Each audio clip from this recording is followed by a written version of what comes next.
নামাজ, রোজা, দান। দেখেন, নামাজ, রোজা, দানের চেয়েও বড় কোনো শ্রেষ্ঠ ইবাদতের কথা আমি কি তোমাদের বলবো না? সাহাবারা তো অবাক, বলে কি নামাজের চেয়ে বড় ইবাদত, রোজার চেয়ে বড়, দান করার চেয়ে বড় ইবাদত?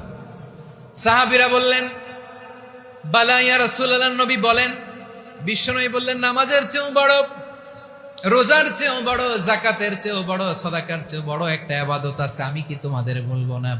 সাহাবারা বললেন, ইয়া রাসূলুল্লাহ, বালা, অবশ্যই বলবেন, সেটা কি? বিশ্বনবী বললেন, ইসলাহু যাতিল বাইন। দুইজন যখন ঝগড়া লেগেছে, তোমার দুই ভাই যখন ঝগড়া লেগেছে, এই দুইজনের মধ্যে বিরোধ মিটিয়ে মীমাংসা করে দেয়া হচ্ছে সবচাইতে সেরা কাজ। দুইজন ঝগড়া লাগছে, ইসলাহু যাতিল বাইন, দুইজনের মধ্যে মিলিয়ে দেয়া, এটা নামাজ, রোজা, সাদাকার চেয়ে বেশি সওয়াব। সুবহানাল্লাহ, এত আস্তে।